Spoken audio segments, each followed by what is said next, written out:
Talagang astig ang lalaking bida. Dahil nagreklamo lang siya na ayaw niyang mag-overtime. Kaya siya ay ipinatawag ng Diyosa sa ibang mundo. Para hindi siya madaling mamatay sa gutom, binigyan siya ng Diyosa ng isang online shopping site. Pero walang silbi ang site kung wala kang pera. Ngunit nang masintindihin niya ay napansin niya na pwedeng ipalit sa pera ang mga gamit sa paligid. Kaya kumuha siya ng bungkos ng damo para subukan. Gaya ng inaasahan ay wala itong halaga. Habang wala siyang maisip na paraan, napansin niya ang isang espada sa tabi ng bangkay. Kahit medyo hindi tama, pero kailangan niyang mabuhay. Sa tulong ng mga naiwan ng bangkay, nakakuha siya agad ng 100,000 yen. Agad siyang bumili ng set ng tinapay sa site. At bilang pasasalamat sa nagligtas sa kanyang buhay. Bumili rin siya ng pala. At maayos na inilibing ang bangkay sa lugar. Pagkatapos nito ay naghanap siya ng paraan para makaalis sa gubat. Kahit may bisikleta at compass na siya, hindi pa rin niya alam kung saan pupunta. Kaya nagpasya siyang maglakad muna. Habang humihinto siya para maghapunan, isang grupo ng mga bisita ang tahimik na lumapit. Nang mapansing napapaligiran siya ng mga gutom na lobo. Sa takot ay naghalongkat siya sa site. Sa wakas ay nakahanap siya ng 9 na paputok at inihagis. Ngunit hindi madaling takutin ang mga lobo sa ibang mundo. Matalino sila at hindi man lang natakot. Kaya nagpakatatag ang bida. Bigla siyang naglabas ng tirador at nagpaputok ng sunod-sunod. Habang umatras ang mga lobo sa sakit, agad siyang sumakay sa bisikleta at tumakas ng buong lakas. Matapos magbisikleta buong magdamag, bumagsak ang bida sa lupa sa sobrang pagod. Ngunit hindi pa ito ang oras para magpahinga. Hindi maaari, kailangan niyang magtiis bago maubos ang pera. At hanapin ang tirahan ng mga tao. Hindi nabigo ang nagsikap, matapos makaligtas sa bingit ng kamatayan. Talagang nakita ng bida ang bakas ng isang lungsod. Nang makita ito ay walang alinlangang tumakbo siya pasulong. Sa daan ay nakasalubong niya ang isang mangangalakal na nagmamaneho ng kariton. Nang makita ang itsura ng bida na sobrang lupaypay, nagpa siya ang mangangalakal na isabay siya bilang kabutihan. Sa kanilang pag-uusap, doon lamang nalaman ng bida na bagamat bihira ang kakayahang imbakan ng gamit, mayroon pa ring ibang taong nagtataglay nito. Sa ganitong paraan, ang anyo ng bida bilang nag-iisang mangangalakal ay nagkaroon ng makatuwirang paliwanag. Pagkatapos pumasok sa lungsod, upang makabawi sa tulong ng mangangalakal, nagpa siya ang bida na bigyan siya ng maliit na supot ng paminta. Labis na nagulat ang mangangalakal, dahil lahat ng pampalasa rito ay hawak ng samahan ng mangangalakal. Kapag ibinenta ito ng lantaran, tiyak na mapapansin ito ng kabilang panig. Ngunit kung palihim na transaksyon ay walang gaanong problema. Nang makita niyang maglalabas na ng pera ang mangangalakal, agad sinabi ng bida na ito ay pasasalamat lamang. Hindi niya alam na ang paniniwala ng mangangalakal ay hindi tumanggap ng libre. Dahil ang pinakamahal sa mundo ay ang mga bagay na libre. Gayunpaman, hindi rin inakala ng bida na isang maliit na supot lamang ng paminta ang magdadala sa kanya ng 100 ulit na kita. Ngunit bago ang lahat ng iyon, kailangan muna niyang humanap ng matutuluyan. Dahil dito ay nagtungo siya sa isang tavern na may matutuluyan. Ang may-ari rito ay isang masigla at kaakit-akit na dalaga. Ngunit sa mismong oras ng pagpaparehistro, doon lamang napansin ng bida. Mukhang hindi niya marunong isulat ang wika ng bansang ito. Ngunit kung gusto niyang sumali sa samahan ng mga ngalakal, ang pagbasa, pagsulat at pagbilang ay mahigpit na kondisyon. Dahil dito ay nagpa siya ang bida na hilingin sa may-ari na turuan siya. At ang kabayaran ay candy mula sa modernong mundo. Nang marinig ito ay tila labis na interesado ang may-ari. Ngunit hindi niya kailanman inakala na ang candy ng bida ay ganitong klaseng pambihira. Pakiramdam niya ay parang lilipad ang kanyang panlasa. Hindi pa siya nakakain ng ganito kasarap na matamis. Bukod pa rito, napakabilis din matuto ng mga letra ang bida. Nang makita ang eksenang ito, parang natunaw na ang tingin ng may-ari sa bida. Dahil dapat mong malaman, ang mga ngalakal na may potensyal tulad ng bida ay isang hinahanap-hanap na yaman. Mukhang bagay na bagay kang maging mga ngalakal. Mukhang kailangan ko ng isaalang-alang ang pagiging kandidato mong kasintahan. Hindi mo kailangang biruin ang isang matandang tulad ko. Sa edad ko ay maaari na kitang maging ama. Habang tinitingnan ng larawang iginuhit ng bida para sa kanya, halos mamatay sa tuwa ang may-ari. Pakiramdam niya ay isa na siyang tunay na maharlika. Kaya bilang pasasalamat sa bida, agad siyang nagpasya na ipakita ang minanang teknik ng masahe ng kanilang pamilya. Pagsapit ng sumunod na araw, matapos magparehistro ang bida bilang mangangalakal sa samahan, nagsimula siyang maghanap ng lugar para magnegosyo. Gumawa rin siya ng isang karitong pampakita ng paninda. At ayon sa payo ng may-ari, nagpa siya ang bida na magsimula muna sa mga sipit na mababa ang puhunan. Ngunit may mahusay na disenyo na maliliit na bagay. Matapos may handa ang lahat, sa wakas ay nagsimula na ang bida sa kanyang unang negosyo sa ibang mundo. At ang hindi niya inakala, ay ang karaniwang sipit ay naging napakasikat. Maging ang mga katulong ng mayayamang pamilya ay nagpakita rin ng malaking interes sa kanya. Sa loob lamang ng isang umaga kumita ang bida ng 15,000 yen. At sa sandaling iyon, isang blondeng lalaki na maayos ang pananamit ang dumating sa pwesto. Mukhang interesado siya sa maiikling kutsilyo sa paninda. Sa harap ng talom na pinakintab gamit ang modernong teknolohiya. Halatang naakit ang blondeng lalaki. Ngunit ang gusto niya ay mas malaki at mas mahaba. Nang marinig ito ay nag-scroll ang bida sa website. Sa wakas ay nakahanap siya ng isang mahabang kutsilyong pangpangaso. Sinasaalang-alang na nagkakahalaga ito ng 40,000 yen. Nagbigay ang bida ng mataas na presyong isang gintong barya. Maging ang blondeng lalaki ay nag-alinlangan sa presyong iyon. Habang nagdududa ang bida, kung masyado ba siyang nagtaas ng presyo, bigla niyang napansing parang may nadagdag sa tabi.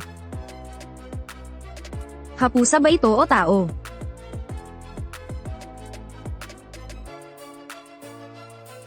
Masakit miyaw. Ang biglaang paglitaw ng lahing taong pusa, ay talagang nagulat ang bida. Matapos kumalma, lumapit ang mga taong pusa, at hinayla pababa ang banig sa ibabaw ng pwesto ng bida. Gusto nila ang bagay na ito. Bagamat hindi ito inihanda ng bida. Dahil may website siya ay hindi siya natakot. Agad siyang nakapagbenta ng 3 piraso. Kasunod nito ay binili rin ng blondeng lalaki ang mahabang kutsilyo. Sa puntong ito ang unang araw ng negosyo ng bida, ay masasabi talagang kumita ng malaki. Kinagabihan ay agad niyang binayaran ang 5 gabing upa. Kumita ka talaga, ayos lang. Hindi inakala ng lalaki, na ang kakayahang online shopping na dala niya sa paglipat ay ganito kalakas. Basta may pera ay mabibili ang anumang bagay mula sa totoong mundo. Noong una ay litong-lito pa siya, ngunit agad niyang napagtanto. Sa araw na ito ay may dumating na isang pambihirang dalaga. Sa isang tingin pa lang ay nahulog na agad ang bida. Nang makita ang babaeng nasa tabi niya ay sa kanya nalaman na ang ginang pala ay dumating upang kunin ang mga produktong dati nang inimbak dito. Lubhang nagulat ang dalaga. Ito rin ang unang beses niyang makakita ng ganoon kakislap na diamanteng palawit. Ipinahayag niyang nais pa niyang makakita ng iba pang alahas. Wala nang nagawa ang bida kundi bumili ng iba pang disenyo sa website. Ngunit nang makita ng dalaga ang imbakan ng gamit sa pwesto, mas lalo siyang naging mausisa sa lalaking nasa harap niya. Kaya agad siyang nag-alok ng pakikipag-ugnayan sa bida. Siya pala ay anak ng isang kilalang samahang meron. Nais niyang imbitahan ang bida na bumisita sa kanilang mansyon upang makilala ang ama. Natigilan ang bida, kaya matapos magtanong sa may-ari ay sa kanya nalaman na ang kabilang panig ay isang lihai timo at makapangyarihang grupong pangkalakalan sa lungsod. Mayroon silang matatag na reputasyon sa loob ng maraming taon. Dahil kaharap ang isang kagandahan ay nahiya ang bida na tumanggi, kaya siya ay sumakay sa karwahe. Matapos unang beses na makita ang produktong binili ng bida, agad na sinubukan ng mga bihasang panday na gayahin ang paggawa nito. Ngunit maraming lihim ang teknolohiya rito. Maging ang simpleng mekanismo ng spring ay nagpahirap sa kanila. Di nagtagal ay dumating ang karwahe sa mansyon. Matapos ang ilang pagbati. Habang tumatagal ay lalo pang nasiyahan ang ama ni Puri. Pagkatapos ay nag-alok si Maren ng kondisyong hindi matanggihan ng bida. Iyon ay ang pakyawang distribusyon ng ganitong produkto sa kanila. Dahil tanging sa pamamagitan ng mga tindahan lamang mapapalago ang kita. Ang presyo ng bentahan ay 5 beses ng puhunan. At ang hatian ng kita ay kalahati sa bawat panig. Nakala ni Maren na tatanggi ang bida. Ngunit hindi inaasahan ay agad itong pumayag. Hindi na kailangang magbanat ng buto at kikita na lamang siya. Dahil may sapat na puhunan na, nagpasya siyang simulan ng plano niyang payapang pamumuhay. Kapag may plano ay agad kumilos. Bumili ang bida ng makinang panggapas upang linisin ang 100. Sa ganitong paraan ay mas magiging maginhawa ang pagdaan ng mga sasakyan. Pagkatapos ay bumili siya ng maraming lagaring de kuryente para maglaan ng espasyo sa bahay na yari sa kahoy. Para sa malalaking puno ay ginamitan niya ng hugis at sulok na hiwa. Pagkatapos ay ipinasok ang mga pakong kahoy. Sa ganitong paraan ay madaling maputol ang malalaking puno. Sumunod ay ang pag-aayos ng mga naputol na kahoy. Ngunit napansin niyang hindi kasya ang mahahabang troso sa imbakan. Kaya napilitan siyang hatiin ang mga ito. Sa ganito ay pwede itong gawing panggatong. At magamit din sa pagtatayo ng bahay. Ngunit may isa pang mahirap na problema. Kung paano aalisin ang naiwan na malalaking tuod. Matapos ang mahabang paghuhukay, lubos na siyang napagod. Hindi iyon kayang may galaw gamit lang ang bakal. Imposible iyon kahit isipin pa. Wala siyang nagawa kundi gumastos ng 1,200,000 para sa isang backhoe. Ngunit matapos itong paandarin ay napansin niyang wala pala itong langis. Inakala niyang ito ay diesel engine. Ngunit walang diesel para sa mabibigat na makina sa website. Kaya naisip niyang gumamit ng langis ng lampara bilang kapalit. Sa ganito ay walang maitim na usok o dumi. Bumili rin ang bida ng maliit na generator na panloob ang pagsunog. Hindi niya inakala na gagana talaga ito matapos sindihan. Sa ganitong paraan ay gumana rin ang backhoe gamit ang kuryente. Ngunit abala ang mga tindahan sa paligid. Iminungkahi ng may-ari na bumili siya ng isang batong mahika sa tindahan ng kagamitan. Doon napagtanto ng matanda na ang bida ay kapwa nagbebenta ng mga bagong produkto. Naging interesado siya at nais bumili ng mga bagay mula sa ibang bansa.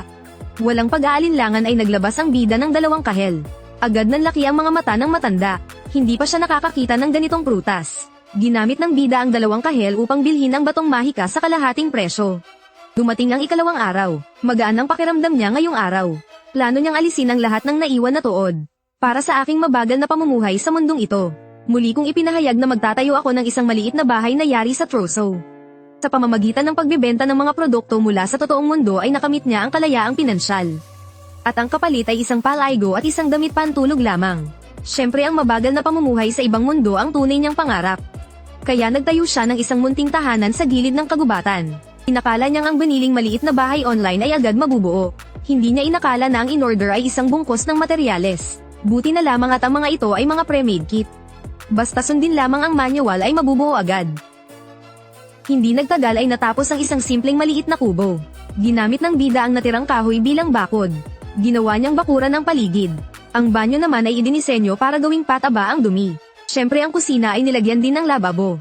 At gumamit ng multi-function device para sa kuryente. Nag-install ang bida ng 20 solar panel. Kapag napagod ay naliligo siya sa sariling paliguan. Isang araw na walang magawa ay lumabas siya para mag-filming. Ngunit tinamaan siya ng biglaang palaso at bumagsak sa lupa. Ang sunod-sunod na palaso ay tuluyang nagpatulala sa kanya. Paglingon niya ay nakita niyang isang grupo ng tao. Kung pababayaan lamang, siguradong mamamatay siya. Kaya nag-order siya online ng tirador para gumanti. Nabigla rin ang mga kalaban. Mas lalo silang nagtaka ng hajisan niya ng paputok. At mas nakakatakot pa nang maglabas siya ng backhoe. Hindi pa sila nakakita ng ganitong eksena. Kaya agad silang tumakbo palayo. Sa sandaling iyon, napansin ng bida ang isang sugatang malaking pusa. Ngunit upang maiwasang makagat, bumili siya online ng kwintas at guantes. Matapos bunutin ang palaso, nilinis niya ang sugat gamit ang saline solution. Pagkatapos ay dinesinfect gamit ang alcohol wipes. Siyempre ginamitan din ng pamahid ang sugat. Ang pinakamahalaga ay binigyan niya ito ng painkiller. Naisip niyang baka may healing magic sa mundong ito. Baka makatulong ang matanda sa tindahan ng gamit. Ngunit wala rin siyang alam tungkol dito. Habang nagtatanong siya sa paligid, dumating ang isang babaeng may taingang pusa. Nang malaman niyang may nailigtas na malaking pusa, nais niyang sumama upang makita ito. Dahil ang short-tail na pusa ay itinuturing na mensahero ng Diyos sa kanilang lahi. Ngunit pagbalik sa bahay ay sa kanya napansin na ang malaking pusa ay nagising na pala. Ngunit upang hindi nito dilaan ang sugat, nilagyan ng bida ng kwelyo ang leeg ng malaking pusa.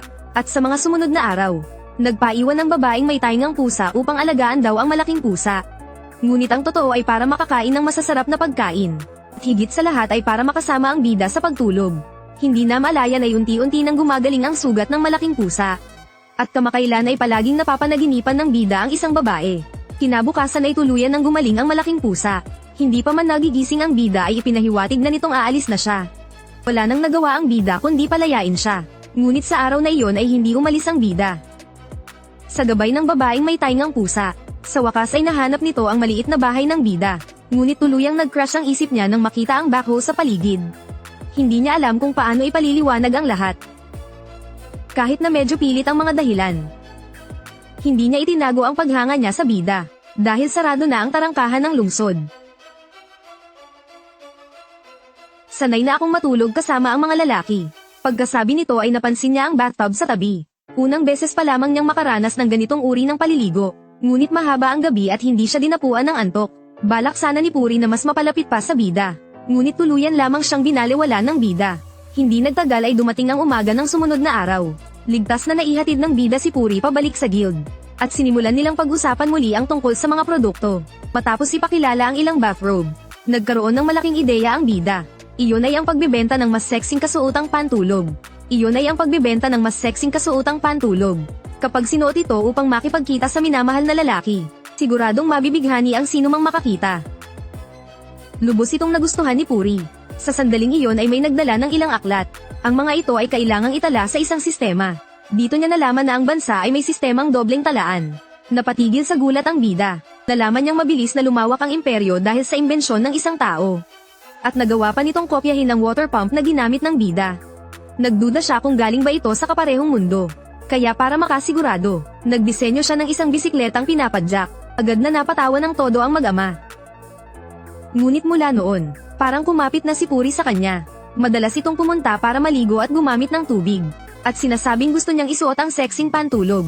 Medyo wala ring nagawa ang bida. Sinabi niyang pag-iisipan niya. Ngunit kinagabihan ay nakatulog niyang kasama siya. Lumalabas na siya pala ang blondeng bumili ng kagamitan noon. Dahil magkakilala na sila ay hindi na nahiya ang blondeng lalaki. Naging curious lamang siya kung ano ang gamit na iyon. Nahiyang ipaliwanag ng bida na ito ay solar panel. Kaya idinahilan na lamang na ito ay may kinalaman sa mahika. Nang malaman ng pagiging salamangkero ng bida, ay hiling ang blondeng lalaki sa kanya. Wala sa website ang hinahanap niyang malaking espada. Ngunit pwedeng ipagawa ito sa panday gamit ang magagandang bakal. Bilang kapalit, ikinwento ng blondeng lalaki ang isang kakaibang balita. May salamangkero raw sa imperyo na may natatanging mahika. Ginamit pa raw nito ang mayonesa para talunin ng isang dragon. Anong klaseng tao ang muling isinilang sa imperyo? Hindi inakala ng lalaki na ang bagong asawa niya ay madudukot ng mga bandido. Hindi pa man nagtatagal ang tahimik na buhay niya sa kubo sa gubat. Biglang nagkagulo sa bayan. Nalaman na hinarang ng mga bandido ang karaban ng mga ngalakal. At nadamay ring nadukot si Puri. Ngunit kailangan pa ng ilang araw ng guild at hukbo para makapaghanda. Hindi alam kung ano na ang kalagayan ni Puri noon. Naalala ng bida ang lahat ng pinagdaanan nila ni Puri.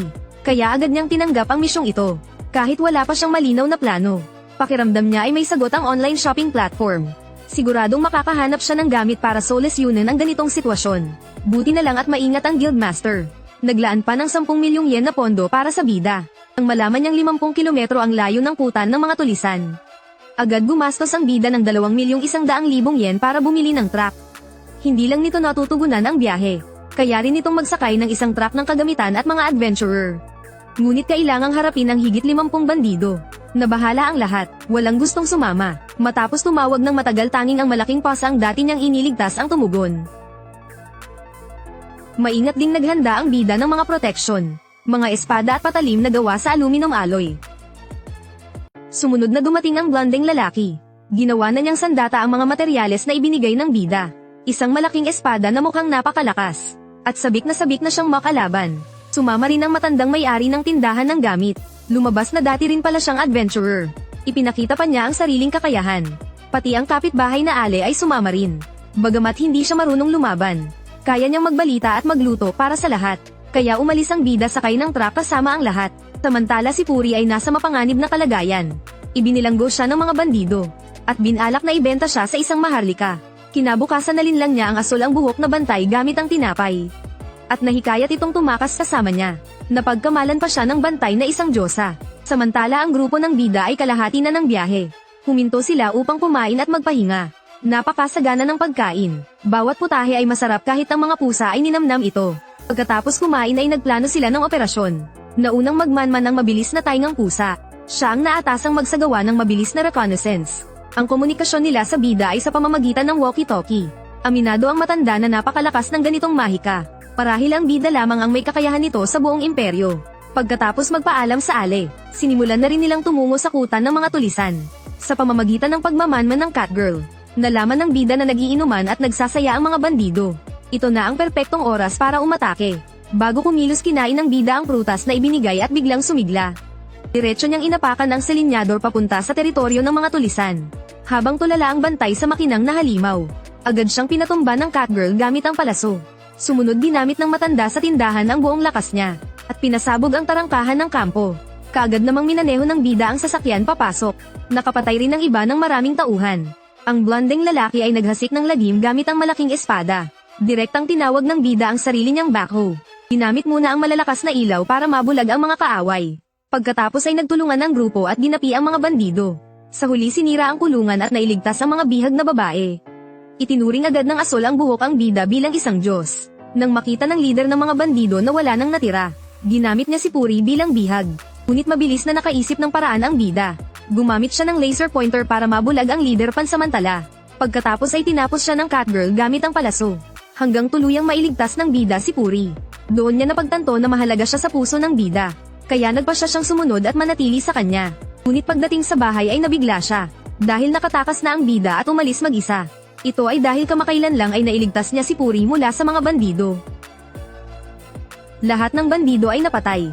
Sa mungkahin ng mga beastman, inilagay ng bida ang mga ulo ng tulisan sa item box. Bukod doon nilimas din niya ang buong pugad ng mga bandido. Lahat ng mahalagang gamit ay kinuha. Pagkatapos ay binalak ng bida na ihatid pa uwi ang mga babaeng dinukot. Ngunit ayaw nang umuwi ni Lily. Agad itong naintindihan ng Ale. Malinaw na ipinagbili siya ng pamilya upang mabawasan ang pasanin. Naging mausisa ang mga nailigtas sa kung anong klaseng tao ang bida. Isang salita lang ng Ale ang tumama sa punto. Sa paghahanap ng kapareha, huwag na huwag piliin ang bida. Dahil hindi siya lalaking marunong magpahalaga sa babae. Kapag may gusto siyang gawin, handa niyang iwan ang babaeng nasa tabi niya. Pagkatapos ay nagtungo ang bida sa guild ng mga adventurer. At doon niya ipinakita kung ano ang tinatawag na biglang pagsikat. Nang ilabas niya ang 52 ulo ng mga bandido, nagulat ang lahat. Binalaan siya ng matanda sa tindahan ng mga gamit. Kapag nalaman ng mga maharlika ang lihim ng malaki niyang item box, pagiging mahirap ang buhay niya sa hinaharap. Ngunit matagal na itong napag-isipan ng bida. Kapag may masamang senyales, tatakas agad siya. Sa huli nakakuha ang bida ng mahigit 800 gintong barya. At hinati niya ito ng patas sa lahat. Nangako ang bida sa Ale na aalagaan niya si Lily. Dahil sarado na ang tarangkahan ng lungsod, napilitan ng bida na bumalik at magpalipas ng gabi sa lumang inn. Agad namang naging sobrang maalaga ang may-ari. Sinabi niyang nangako raw ang bida na gagawin siyang kasintahan kapag nagtagumpay. Mariing itinanggi ng bida na may ganoong usapan. Ngunit ang hindi niya inaasahan ay palihim na pumasok ang may-ari sa kanyang kwarto sa kalagitnaan ng gabi.